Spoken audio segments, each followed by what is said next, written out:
Okay, should be live. I had a notion to make a video today, but then I couldn't be bothered to do the editing. So I just thought I'll throw on the camera and do a live stream. Very important that I do not move too much because that seems to always set this webcam off. This webcam is not a friend. So I was speaking to my Scottish friend in the Philippines today, and got some great insights that I thought I might share. I want to share them in a proper, like a recorded video that I can put the scriptures on the screen for. But I'll just get into a wee bit of what we covered today and some wee musings for my life. Just I had a phone call the other day. My ex, when I was in my early 20s, I ran into a marriage, ran right into it. Just happened, just slipped, fell into a marriage. And we still talk. She called me up and she told me that someone had tried to set fire to her block of flats. It was about 4:30 in the afternoon and she started to smell smoke. It was a good thing she did. She went out and she saw that someone had set fire to the supply closet just outside her front door at the top of these flats that she lives in. That could have been a bit of a disaster. So she told me, but she called the fire service. They came up the stairs, and she found it funny that one of the tenants, what's the word I'm trying to say? One of the tenants grabbed a flaming carpet and ran down the stairs with it. It's like, why did you do that? Why did you think that was necessary? The firefighters were coming up to put the fire out. You didn't have to do that, but it was fine. They managed to take care of it. And what stuck out for me during that conversation was I had not laughed so hard in so long, and neither had she. And I think it just goes to show that there was something about that relationship, and maybe there's still something to that relationship. Her and I just get each other, and I don't know if it's because we were just subjected to each other for 5 solid years, and we're just both mutually insane people. But the hilarity and just the joy of just speaking to her, and whenever I hear her accent, it just makes me feel very fond of her. She's from London. She's like, crocky governor. Wait, that's Australian. She has an accent. Anyways, I just thought that was really nice, and also a bit of a warning for people out there that there are arsonists and they're still at large. So, peace in God's kingdom.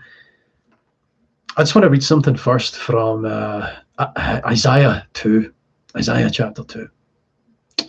The word that Isaiah, the son of Amos, saw concerning Judah and Jerusalem. Now it shall come to pass in the latter days that the mountain of the Lord's house shall be established on the top of the mountains. Listen to this.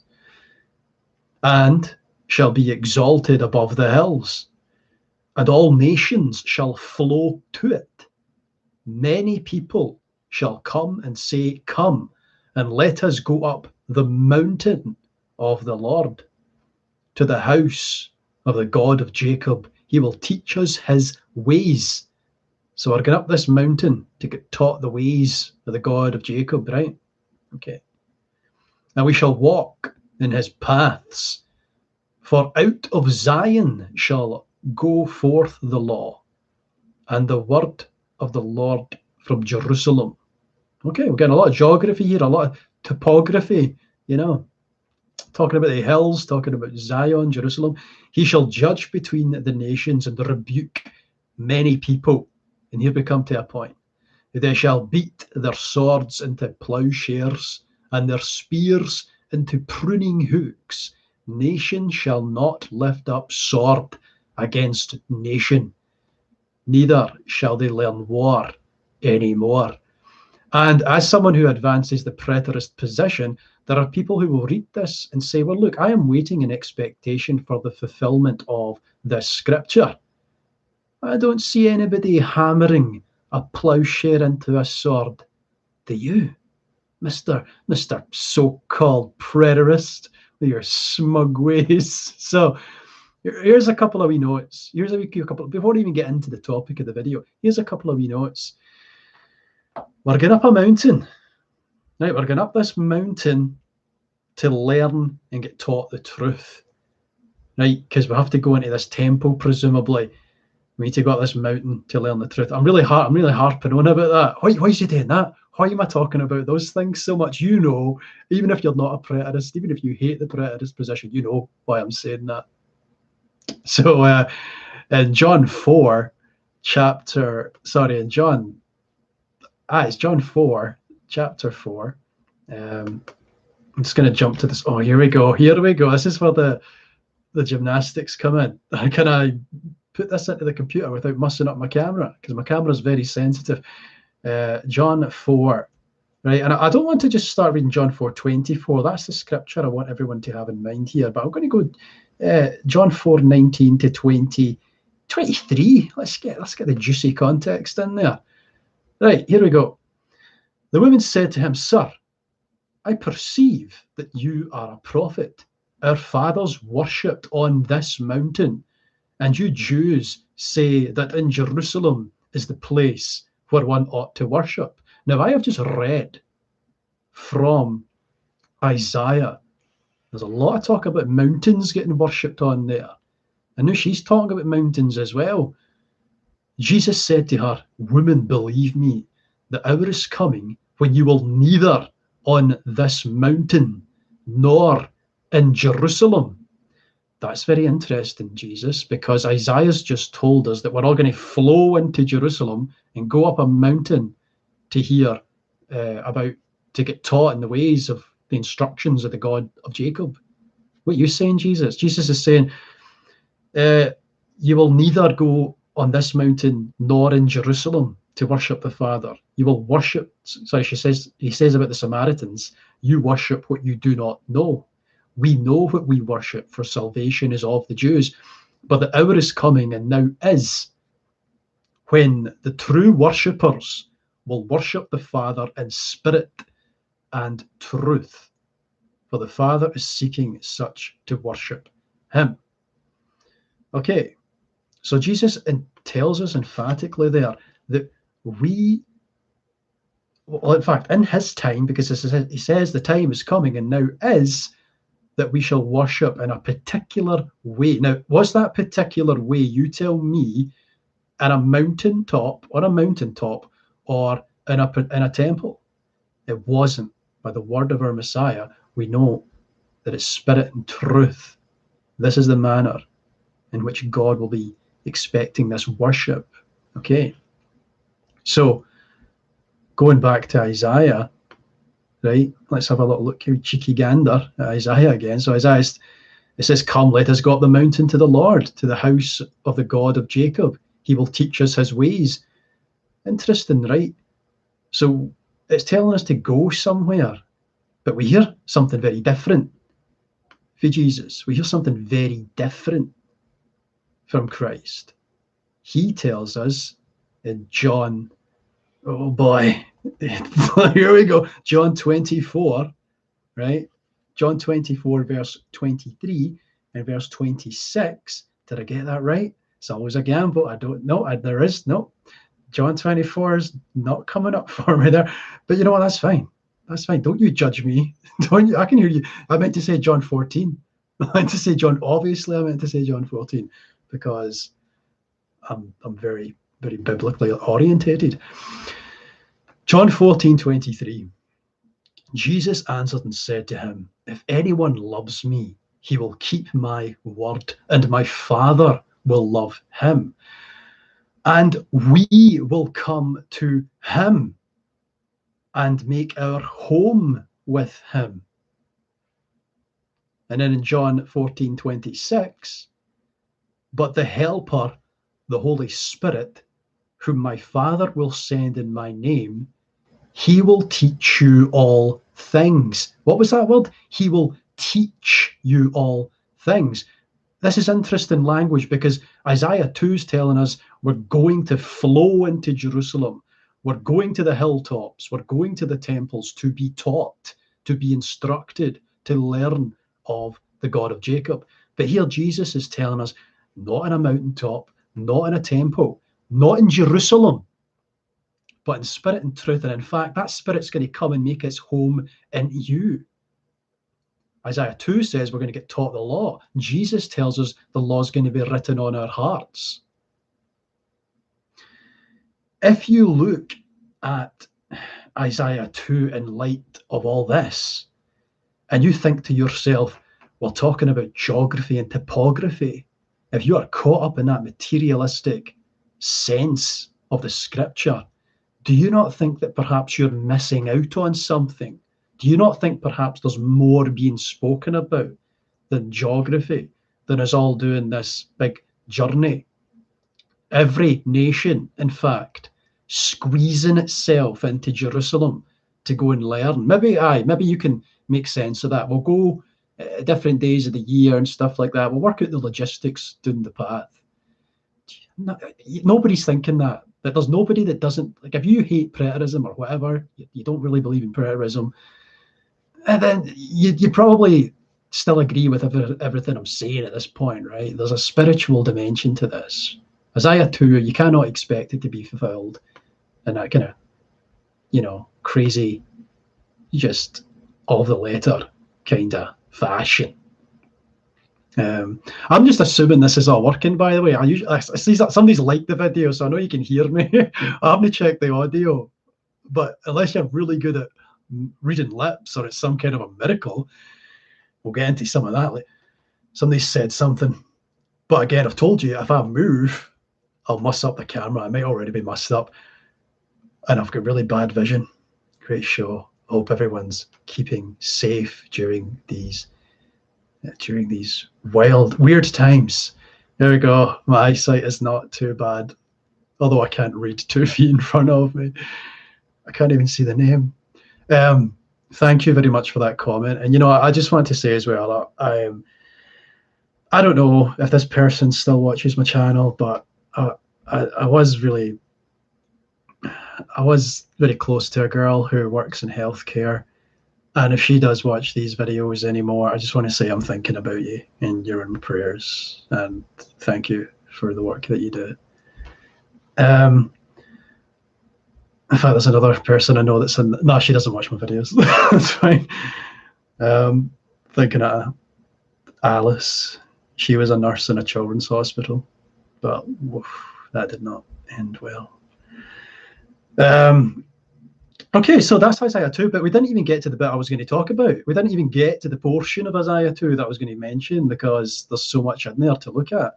The portion of this verse I want to look at is the bit where it talks about beating swords into ploughs. No, that's not it. We're not beating swords. No, we are. No, we're not. Yes, we are. Nation shall not lift up sword against nation. Okay. We're going to beat plowshares into swords. No, we're not going to do that. The opposite. So people say, well, look, there's still war. War still happens to this day. And my response to that is, not really. Not for me. Not for those living in God's kingdom. Suddenly your hackles are up. Am I saying that right? Hackles. Dogs have got hackles. Your hackles are up.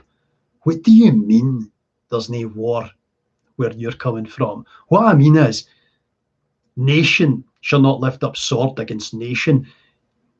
You know how in a previous video I was talking about an image nation and God's nation. See, if you're in God's nation, you're not picking up a sword. There isn't a sword in your hand, because think about it historically. You would advance a nation against a nation with a sword. Isn't the Bible full of stories like that? But in God's nation, you do not need to pick up a sword to advance it. You just need to have the sword of truth, right? Because that's the sword of truth. You see what's happened to a sword at this point? That sword is truth at this point in history, as it was 2,000 years ago, right? The time has come. Time is coming and now is, right?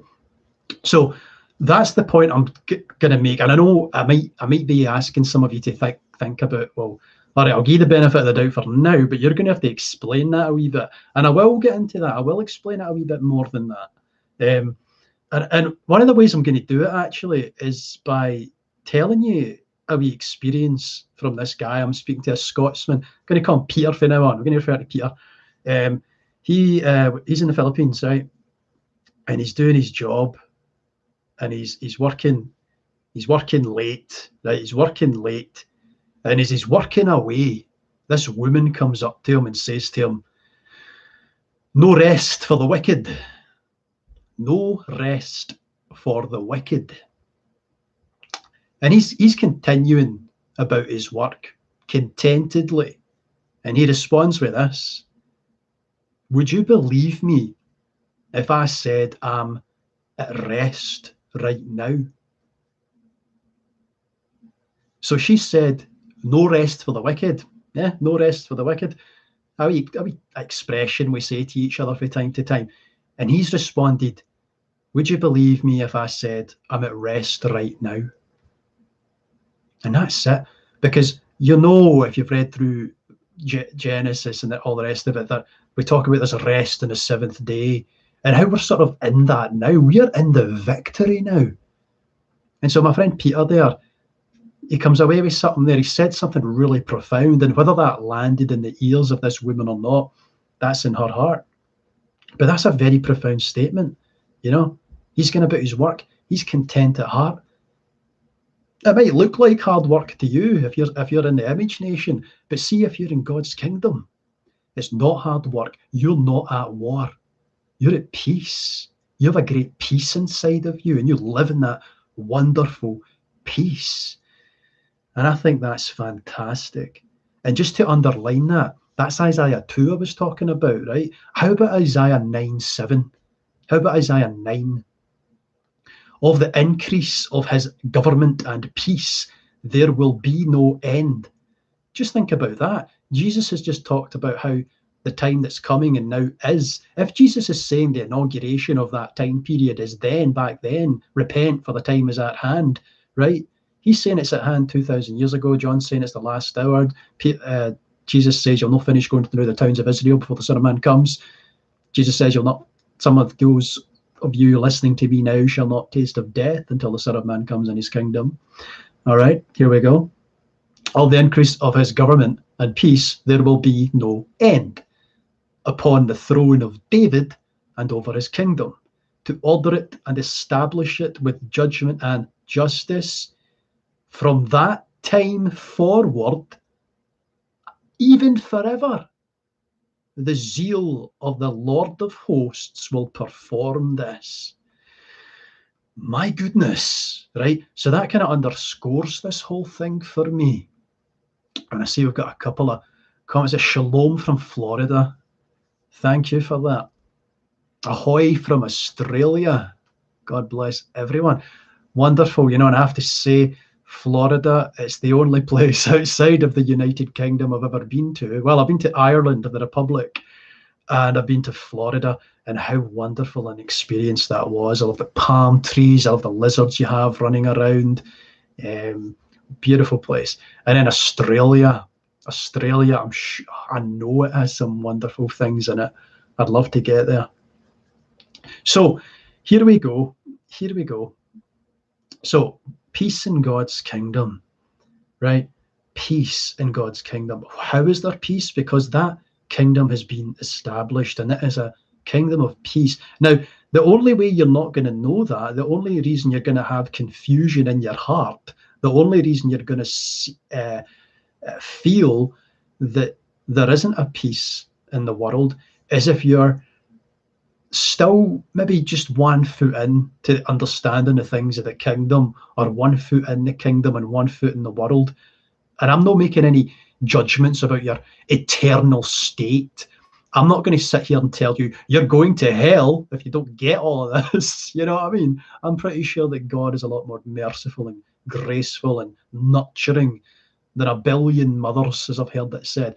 God is this world phenomenal. And I'm sure he's not in the business of just arbitrarily throwing people into hell for not being smart enough, or not having the patience, right?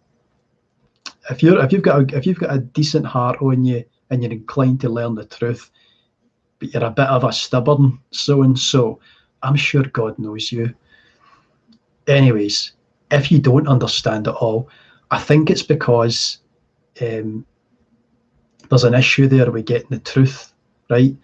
And this was something else that came up with Peter, was, what are we, I'm going to try something, you know, I'm just going to pull these out of my ears, and hopefully this doesn't ruin my camera, because I know my camera makes a wee noise.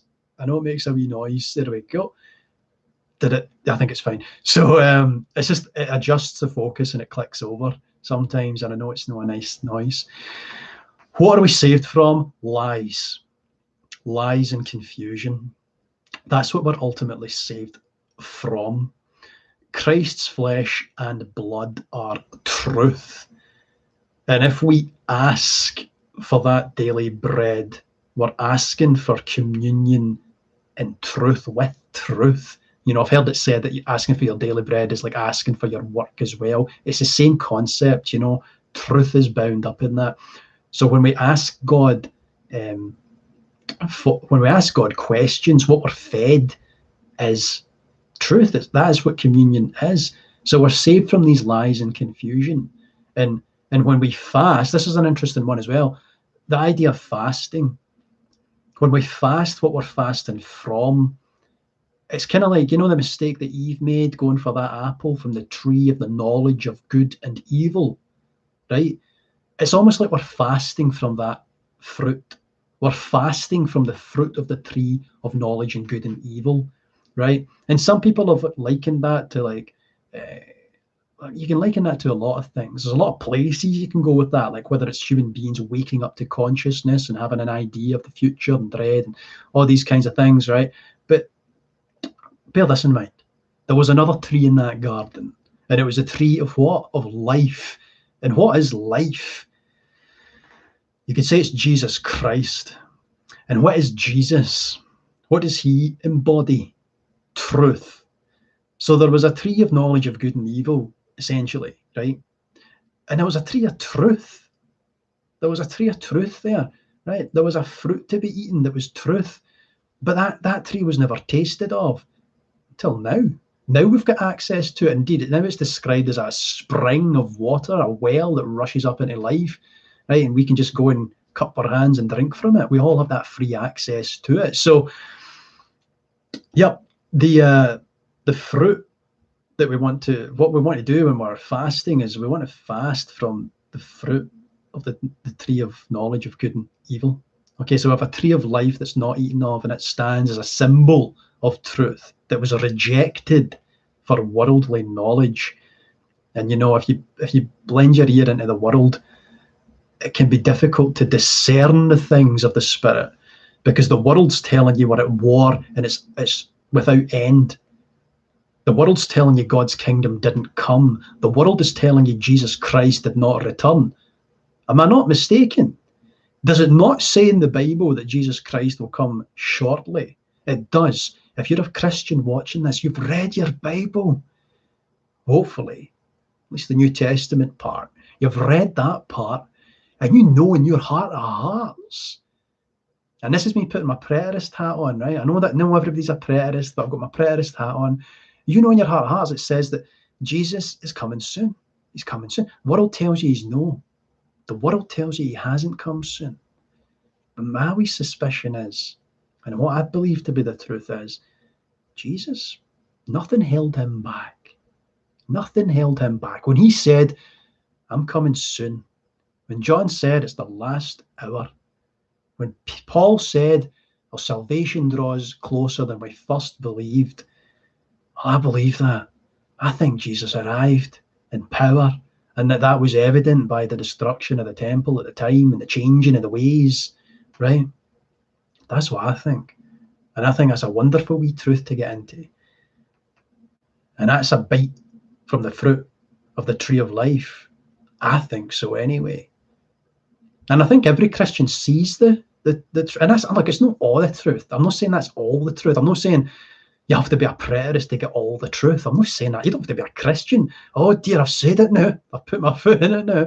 But you know what I mean? The truth is out there, like people are saying. My friend Peter, He was saying that, if you look at Pinocchio, there's truth in there. You got a boy who tells lies, who's not really alive. He's a dead wooden boy. He's a puppet. What's he puppeted by? The lies of his friends. He lies to his father. How does he become a real boy? By telling the truth. And when he tells the truth, he becomes a real boy. He is made alive. And what is that? That's the gospel and the truth. And you can see that the truth is in a lot of different narratives. I'm getting down I'm rambling, I'm off topic, but it's fine. It's all part of the topic. It's all part of the topic. So, here we go. Here we go. In the Old Testament, when it describes one as being cursed to the third and the fourth generation, what's that all about? Deuteronomy 5:9. What's that all about? This is because God's truth is not present, and the intergenerational confusion is given license to spread. If these men had established themselves in truth, there wouldn't be a curse to the third. The curse to the descendants is that their system is corrupt. It's that they're living in an illusion, and they're embracing the illusion that is confusion and lies and abstraction from truth. I've got a wee tidbit I want to throw in here as well. I want to make a separate video for all these things, but again, talking to Peter, Moses comes down, right? See, when Moses came down with the 10 Commandments, talking about abstraction from truth here, Moses comes down with 10 Commandments and he breaks them. And Peter had this comment, how many pieces do you think they broke into? Or at least he says, how about 613? Because we know there's 613 rules, laws, regulations, right, that Moses comes up with, right? And if you remember Jesus's terminology, the precision of his language, Jesus said that Moses made certain things policy due to the hardness of people's hearts. So what that tells me is that there is a sort of departure or an over complexity that human beings can often impose upon things, that I think, we're sometimes missing the simplicity of the message, right? We're sometimes missing the simplicity, as Jesus says, here's the most important commandment, to love God, Hear, O Israel, our Lord is one, and we should love him with all our strength, with all our soul, with all our heart, and that we should love our neighbor as ourselves. That's what the second one is, and it's like it. So Jesus said to the Jews, who believed him, if you abide in my word, he says, if you abide in my word, you are my disciples indeed, and you shall know the truth, and the truth shall make you free. They answered him, we are Abraham's descendants and have never been in bondage to anyone. How can you say you will be made free? Jesus answered them, most assuredly I say to you, whoever commits sin is a slave of sin. And a slave does not abide in the house forever, but a son abides forever. Therefore, if the Son makes you free, you shall be free indeed. You get wee vibes of Pinocchio in there as well, don't you? What I was saying about being a slave to sin, him being a puppet to lies and confusion, telling the truth, life's given. But how about that language? Jesus is giving you truth, and truth is making you what? It's making you free. So there's a freedom within that truth. And there's a lot of depth in there. There's a lot of depth in there. Now, see, I've got a wee comment here. It says, last Easter, I watched a movie called Brother, Sun, Sister, Moon about St. Francis of, I'm just going to go ahead and let my mind fill it in. St. Francis of Assisi, of course. I ordered another movie about him called Francisco from the States. I have heard of this one. I've heard of that one. I think that sounds like quite an interesting chat to look into. I'm going to have to look more into this. There's a few things I want to pick up. I want to look into some things. There's a few gospels actually that haven't made the cut, right? They're not in the Bible, that I'd like to pick up and just scan through and challenge my discernment. I'm not saying I've got everything right. I'm not saying my discernment's great. I'm not saying I even walk in as much truth as you do watching this. You might walk in the truth with a lot more luminosity than I do. All I'm saying is I want to try and look through things that haven't made the cut, because whoever made the cut, whoever's put the Bible together, I'm not just going to take it that they got everything right. I want to be Berean about it. I want to see the kind of things that didn't make the cut. And then through that testing, through that discernment, see if there's any truth that's been left out. My goodness. They weren't even going to put Revelation in the Bible at one point. Think about that. And that's awful. That's very topical these days. It's one of the most fascinating books. My goodness. What else never made the cut? Just missed out. So the next part of this video, and I might ramble a wee bit after touching these points. For where 2 or 3 gather in my name, there am I with them. Matthew 18:20. Now, I have been in the company of Christians. I've seen them. I know their ways. I've encountered them. And we've got together sometimes and we're just sitting about waiting for Jesus. Like checking my wristwatches, like, wait, where's Jesus at? Didn't Jesus say he was going to come? I've set the table. There's a chair sitting right there for Jesus to come and sit on. Where is he? You know what I mean? Where is Jesus? 2 people, 3 people gathered. Jesus, you said you would show up, didn't you? Right, and look, that's just a wee thought exercise, and maybe you've thought like that. I know I might have thought like that at one point. But here's what I was thinking today as I was speaking about this with Peter, right? When 2 Christians come together, they're supposed to have the spirit of what? Spirit of God, yes. Spirit of truth, yes. Spirit of life, yes. Spirit of truth was the answer I was going for. The spirit of truth, they're supposed to have truth in them. So when they come together, when 2 come together in a room, it's truth in communion with truth. And so Jesus is by definition among you. He is the spirit of truth. And you have to remember the context of that verse, because it's talking about people coming together and loosing things and all the rest of it. And in that context of like 2 people coming together, you better believe that when we're gathered, that Jesus is a part of that gathering. At least he should be. If he's not, there's a problem. And indeed, you can have communion with Jesus by your lonesome, because that spirit abides.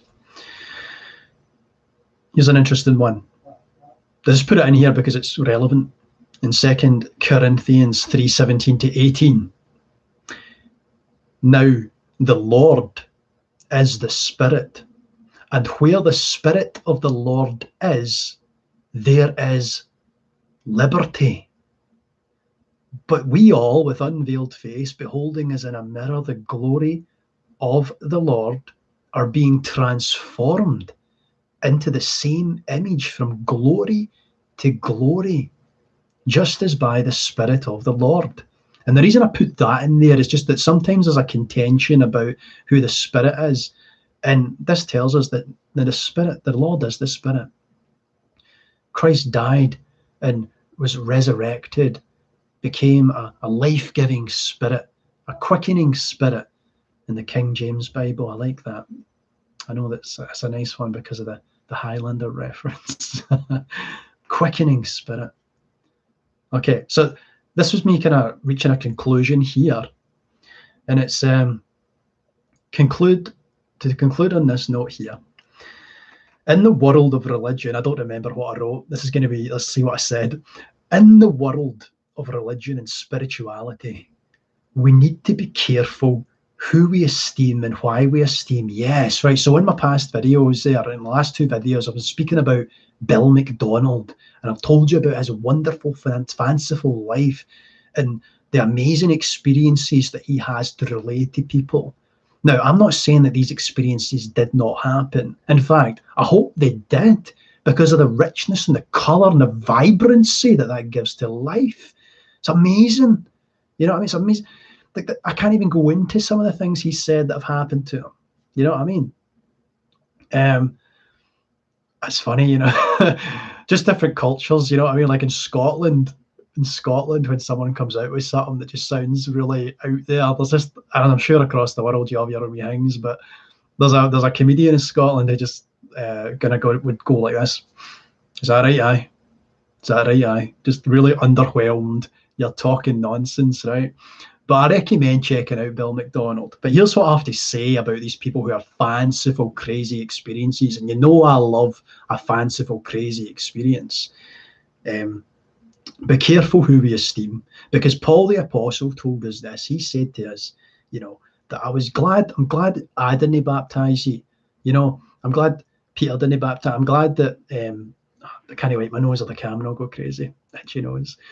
I'm glad that, you know, you're not getting caught up in these names and in these people, because we should be lessening as God is becoming more, as God is becoming manifest. I don't want you to focus on the persona of Saul or Paul or whoever.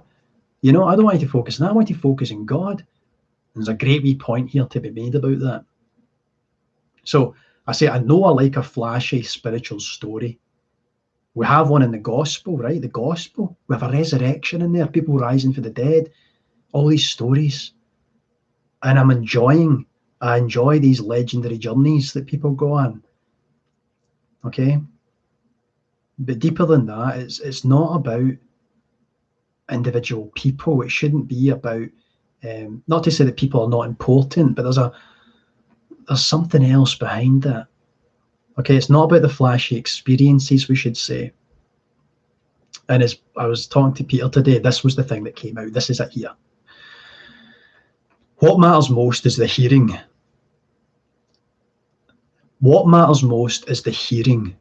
If you hear, if you have ears to hear, you are living the most miraculous life possible. You know, a unicorn could burst out of a walnut and do a somersault onto a talking desk. I don't know, something, all this weird stuff could happen, and then it could come out and say something mystical about God, right? That's one way you can get truth. And then you're like, wow, it's crazy, let me tell you about the somersault and walnut horse, right? That's one way you get truth. The other way is just to listen, just to sit alone. There's no flashy colours, there's no big orbs of light chasing you around. There isn't a horde of demons that you're slaying with a sword of truth that's a literal chainsaw or something like that. Just relax and listen and have ears to hear and believe and have a measure of faith about you to actually think there's more to this than a pantomime of insane scenarios and images that need to play out. I'm not saying that's all nonsense and that people don't need that. I think some people do. And I honestly, I would love to experience some of it. And if you have experienced some of it, you know how wonderful that is. I'm telling you, I love it. But the most important thing, and the thing not to miss is the hearing. It's to actually hear it. And I want to read a story that's really relevant. This underpins it. Numbers 22, verse 28 to 33. Then the Lord opened the mouth of the donkey. Now, this donkey's just been stepping in Balaam's feet, crushing him against a wall, then sitting underneath him, all tucked up, all scared. And he's smacking this donkey because he's like, what are you doing, you daft animal? Then the Lord opened the mouth of the donkey, and she said to Balaam, what have I done to you that you've struck me these 3 times? And Balaam said to the donkey, because you have abused me I wish there was a sword in my hand, for now I would kill you. My goodness. So the donkey said to Balaam, am I not your donkey on which you have ridden ever since I became yours to this day? Was I ever disposed to do this to you? And he said, no. Then the Lord opened Balaam's eyes, and he saw the angel of the Lord standing in the way, and his sword was drawn in his hand. And he bowed his head and fell flat on his face. And the angel of the Lord said to him, why have you struck your donkey these 3 times? Behold, I have come out to stand against you, because your way is perverse before me. The donkey saw me and turned aside from me these 3 times. If she had not turned aside from me, surely I would have killed you by now and let her live. And the point I want to make here is, if God can make a donkey speak the truth, right, then no one should be haughty about their experiences, right? If you think you find your worth in these sort of magical, crazy experiences, then you're no outdoing a donkey. You're no outdoing a donkey. And again, I'm not saying that there's nothing wrong with these experiences. I love them. I think they're great. I think if they happen to you, it's a blessing, because these are wonderful things that really bring home the awe of being alive. Although sometimes I think we can miss that and strive for something colourful and flashy, because you really don't need a wild experience to feel that awe. You can do it with your eyes closed. If you can't close your eyes and feel awe, and hey, I'm convicting myself here, right? In fact, starting next month, I've kind of told myself I want to spend a good 40 minutes in prayer and meditation on God. A good 40 minutes every day. Find the time, because I'll just go to bed at night and say a wee prayer while I'm in my bed, and I feel wrong doing that, because I feel like there needs to be an actual prayer room. I feel like there needs to be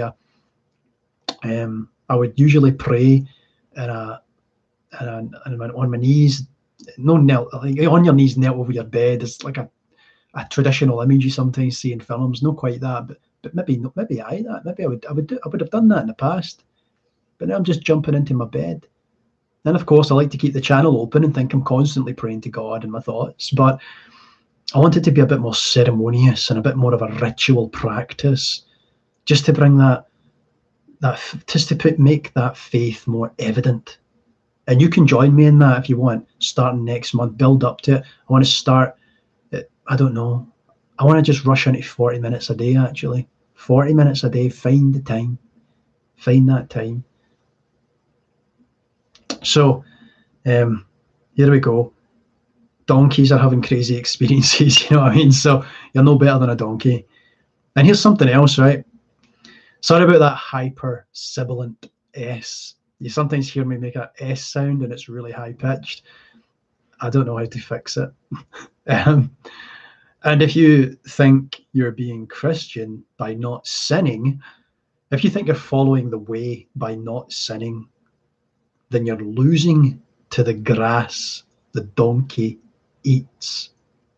That was a little zinger I wanted to end on as I was thinking about making a video, right? So what I said was this: if you think you find your worth in wild experiences, then you're not outdoing a donkey. And if you think you're being Christian by not sinning, then you're losing to the grass the donkey eats. And then I said, but that's another video. It might just be this video though. And then I end on these two little scriptures that I think are wonderful. Proverbs 23:23. Buy the truth, buy it, and do not sell it. Also wisdom and instruction and understanding. Now, if you read that proverb in isolation and took the view that people take of, let's say, Isaiah chapter 2 that I just read, with all the topography with the mountains and the geography with Jerusalem, right? If you read it on a kind of just a word for word basis, without any profundity, then what I've just read there for Proverbs will sound like this to you. It will sound like somebody's just said, buy the truth and don't give it to MD, right? Buy the truth and do not sell it. Also wisdom and instruction and understanding. But what does Jesus tell us? Freely you have received, freely give. And I think that's an important one, and that's the way to end that message. Freely you have received, freely give. And I think there's something to that. So yeah, that's what I wanted to say. I wanted to make a shorter video with these scriptures on the screen, but I think this just sometimes when you feel the desire just to step up and talk, sometimes just flashing on the camera like this gets the job done. There's a few more things I want to say about preterism. I want to delve back into the book on A Personal Revelation by Eric Fugit. I want to delve into my notes on understandings of truth and of some of the parables of Jesus and some of the experiences of Jesus and some of the experiences in the New Testament and what we should derive from them. What is the truth of them? Because there's ever layers of profundity the more you look and the more you examine. So I'm going to stop this video here so that it has a concise message, and then I'll wait a couple of minutes, see how I feel, and then I might make another wee live stream where I get more into sort of like personal things, but I'll wait and see about that. All right, I'll wrap this up here. God bless you guys. Thank you for listening. Thank you very much for indulging me. Thank you for indulging me. I hope there's a wee something there for you. And I hope in the future to have people on my live stream that I can speak to. So if you ever want to pitch in and say anything, go for it. Again, I'm not saying I have all the truth, and I'm not saying that I'm all right in anything or everything that I say. You know what I mean? Always go away and scrutinize and think, did that make any sense? Was that all right? Was that a bit weird and confusing? And don't be afraid to say that in the comments below. Right, I'll end this one here. Thank you very much, guys, and God bless you all. Thank you.